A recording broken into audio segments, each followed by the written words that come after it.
स्वागत है आपका बहुजन जर्नल में। 1030 ईस्वी में अल बरूनी ने भारतीय समाज तथा संस्कृति पर विशालकाय अपनी पुस्तक इंडोलॉजी पूर्ण की।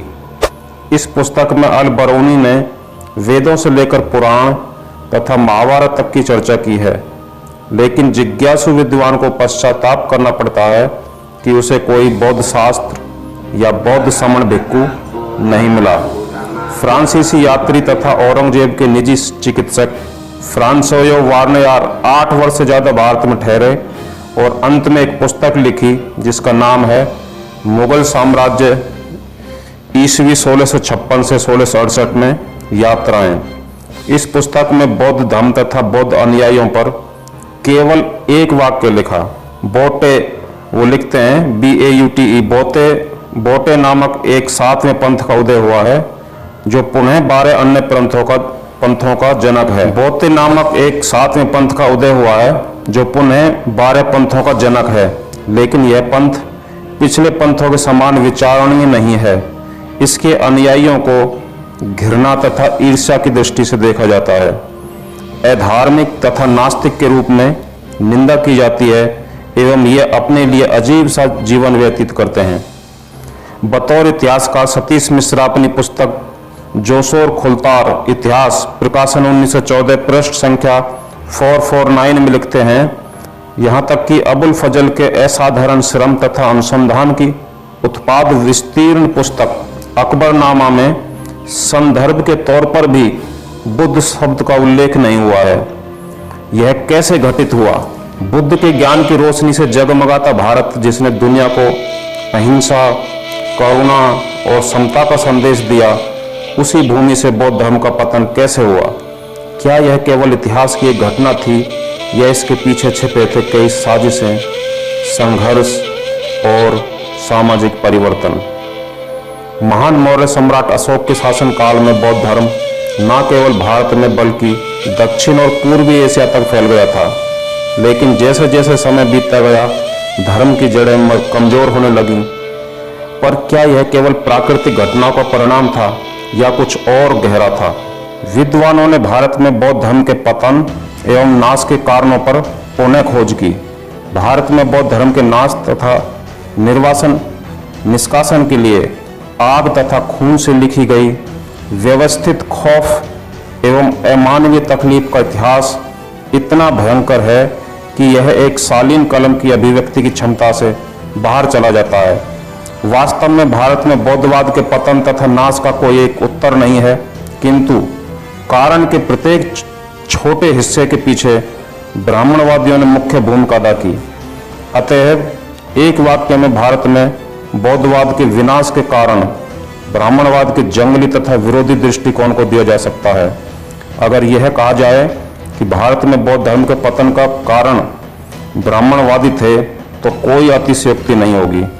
बौद्धवाद अभी भी उन देशों में निर्विघ्न अपना भूमिका अदा कर रहा है जहां कोई ब्राह्मण अथवा उनका प्रभाव नहीं था। यहाँ तक कि ब्राह्मणवादियों ने इस काल में कोई कोर कसर नहीं उठा रखी थी कि बौद्धवाद के बीज भी शेष रहे। वे किसी भी सीमा तक किसी भी अपराध को सहारा लेने में नहीं हिचके भिक्षुओं के निस्तारीकरण की प्रक्रिया ग्रहण की। बौद्धवाद के सामान्य अनुयायी तथा अनुपालक या हिंदूवाद में जोर जबरदस्ती से परिवर्तन कर दिए गए अथवा देश से खदेड़ दिए गए। हर संभव तरीके से सामान्य बौद्धवादियों को बिना कारण बाधित तथा अपमानित किया गया। उन्हें बेइज्जत, मानसिक रूप से परेशान अपमानित तथा हतोत्साहित किया गया। जैसा कि बर्निए द्वारा दर्ज किया गया कि बौद्धवादियों को इस सीमा तक आयोजित ढंग से तिरस्कृत किया गया कि वे पूर्णतः हतोत्साहित हो गए। सामान्य बौद्धवादी अपनी रक्षा नहीं कर सके तथा दुश्मन शिविर के सामने दमित तथा आत्मसमर्पित हो गए। जिन्हें शाही संरक्षण प्राप्त था, धीरे धीरे वे अपनी संतति, वंश एवं स्वयं के शानदार धार्मिक संपदा को भूल गए। इस प्रक्रिया को सम्मिश्रण कहा गया है। ब्राह्मणों ने बहुत सी बौद्ध इमारतों, स्तूपों, मठों, कलाओं एवं उच्च सौंदर्य मूल्य के शिल्पों को पूर्ण रूप से नष्ट करवा दिया। विनाश की स्थिति के दौरान ब्राह्मणवादियों ने जबरदस्ती बहुत से प्रसिद्ध एवं शानदार बौद्ध ढांचों, विहारों एवं स्तूपों, खंभों तथा स्तंभों पर कब्जा कर लिया। इन्हें हिंदू मंदिरों तथा समाधियों के रूप में मिश्रित, परिवर्तित तथा उन्नत किया गया। बुद्ध की प्रतिमाओं को हिंदू भगवानों जैसे शिव, विष्णु एवं यहाँ तक कि देवी काली घोषित किया गया। गया एवं अन्य स्थानों में पाषाणों पर बुद्ध पद चिन्हों एवं बुद्ध चक्र का विष्णु के रूप में पद चिन्ह बना दिया गया। ब्राह्मणों ने बौद्ध साहित्य को नष्ट किया। मुख्यतः दो तरीके से पाली शास्त्रों की विशाल संख्या को नष्ट किया गया। पहला, ब्राह्मणों द्वारा बौद्ध साहित्य को भ्रष्ट तथा विकृत रूप में लिखा जाना। ब्राह्मणों ने संघों में प्रवेश लिया। वे पांचवें स्तंभ की भूमिका अदा करने के लिए बौद्धवादी हो गए। अंततः उन्होंने बौद्ध दर्शन को नया मोड़ दिया।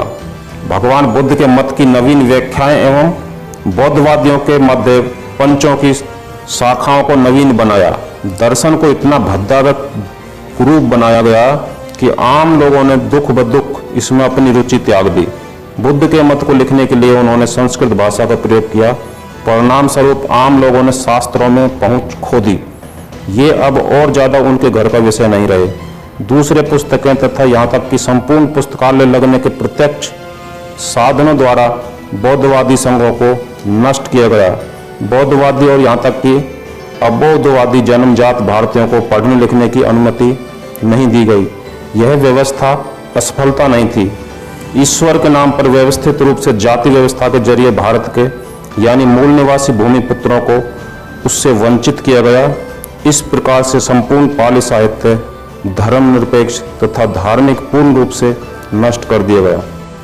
ब्राह्मणवादियों ने केवल बौद्धवादियों को हिंदूवाद ग्रहण करने के लिए बाध्य किया, अपितु यह निश्चित करने में पर्याप्त सावधानी बरती कि भारत में बौद्धवाद के पुनः आगमन के लिए कोई मार्ग ही न रहे।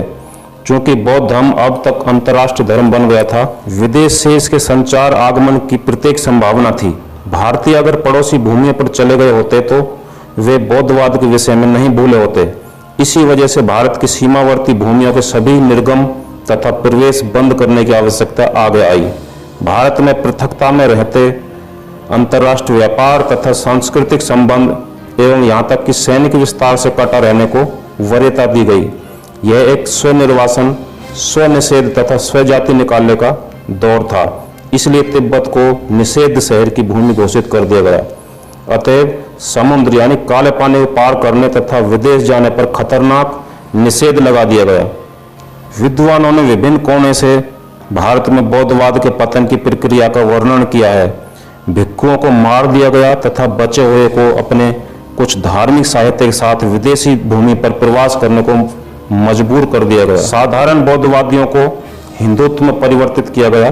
बौद्धवादी पुस्तकें इस भूमि से गायब हो गईं। जन्मजात भारतीयों पर अपनी श्रेष्ठता तथा आधिपत्य बरकरार रखने के लिए उन्होंने हमेशा विदेशी शक्ति की सहायता ली। स्वयं विदेशी होने के कारण देशभक्ति कबीलाई आर्य संस्कृति के लिए अज्ञानी थी। उन्होंने संपूर्ण समाज तथा अंततः राजा की गतिविधियों को नियंत्रित करने के लिए निर्बाध के निचले तबके को भ्रमित करने को प्रधान शासक संस्था थी। सभा ब्राह्मणों की सभा थी जिसमें अन्य जातियों को कोई स्थान नहीं था। भारत का उत्तरी पश्चिमी क्षेत्र सभी आक्रमणकारियों के लिए मुख्य द्वार था। यहाँ कई शताब्दियों तक ब्राह्मणियों की सबसे महत्वपूर्ण घाटी थी। यहाँ से वे ग्रीक, तुर्कों, साइथियान, चीनियों तथा हुणों के संपर्क में बरकरार रखते थे। कोई भी भारतीय राजवंश जिसे वे नापसंद करते थे के पतन के लिए विदेशियों की सहायता चाहते थे, वही उत्तर पश्चिम भारत में लाभ की उनकी स्थिति ने विदेशी आक्रमणकारियों को आमंत्रण अथवा प्रोत्साहित करने के लिए सुविधाओं के साथ साथ मजबूत प्रलोभन प्रस्तावित किए। उन्होंने देश में अपनी श्रेष्ठता को शक्तिशाली बनाने के लिए इस अनुकूल स्थिति का स्वतंत्र रूप से प्रयोग किया। यह सरल और तथ्यात्मक सत्य है कि भारत में मुसलमान शासकों ने बुद्ध की मूर्तियों, स्तूपों और विहारों का नाश भारतीय ब्राह्मणवादियों के कहने पर किया। बुद्ध को भगवान नहीं माना जाता था। बुद्ध आस्था के नैतिक स्वामी थे। न तो उन्होंने स्वयं को भगवान और न ही उसका प्रतिनिधि कहा। इस प्रकार बुद्ध की पत्थर की मूर्ति एवं साम्य तत्व इस्लाम की ईश्वर अमूर्त भावना का विरोध नहीं करते थे। किंतु यह तथ्य रोचक है कि भारत में इस्लाम शासन के संरक्षण में अपने देवताओं ने आदर्शों के साथ बड़े बड़े हिंदू मंदिर अस्तित्व में आए। हिंदुओं की देव मूर्ति, जो कि ईश्वर के प्रति मूर्ति स्वरूप मानी जाती है, उस पत्थर की मूर्तियों को मुसलमानों ने नहीं तोड़ा, बल्कि उनको संरक्षण दिया। बौद्ध स्थानों को हिंदू मंदिरों में परिवर्तित कर दिया गया। ब्राह्मणों और मुसलमानों के बीच एक विश्वासघाती प्रकृति थी। हमला न करने के समझौते में मुसलमानों को ब्राह्मणवादी मंदिरों और उनके देवी देवताओं और मूर्तियों को नष्ट करने से रोका होगा। दूसरी तरफ उन्होंने विश्वविद्यालय भवन और बौद्ध विरासत के पुस्तकालय को भी नष्ट कर दिया। उन्होंने न केवल मूर्तियों बल्कि संसाधनों पर भी आक्रमण किया। इस संबंध में डॉक्टर बाबा साहब अम्बेडकर अपने लेख बौद्ध धर्म का विनाश और पतन में व्याख्या करते हुए लिखते हैं कि जनसाधारण के सामाजिक और आध्यात्मिक जीवन पर स्थायी प्रभाव को देखते हुए बौद्ध भारत पर ब्राह्मण आक्रमण का प्रभाव हिंदू भारत पर मुस्लिम आक्रमण की अपेक्षा इतना गहरा है कि मुस्लिम प्रभाव वास्तव में सतही और क्षणिक था। मुस्लिम आक्रमणकारियों ने हिंदू धर्म के मंदिरों, मठों आदि जैसे ब्राह्मण प्रतीकों को ही नष्ट किया। उन्होंने ना तो हिंदू धर्म का सर्वनाश किया और ना ही ऐसे किसी सिद्धांत या मत को पराधीन बनाने की कोशिश की जिससे सर्वसाधारण में आध्यात्मिक जीवन प्रभावित होता। ब्राह्मणों के आक्रमणों का प्रभाव बौद्ध धर्म के सदियों के आध्यात्मिक जीवन के सत्य एवं शाश्वत सिद्धांतों, जिन्हें जनसाधारण ने जीवन प्रणाली के रूप में स्वीकार किया और जिसका पालन किया, निरंतर परिवर्तन के रूप में दिखाई दिया। उपमा में परिवर्तन किया जाए तो मुसलमान आक्रमणकारियों ने हमास के पानी में हलचल की और वो भी थोड़े समय के लिए। उसके बाद वे इस हलचल से थक गए और पानी को शांत होने के लिए छोड़ दिया।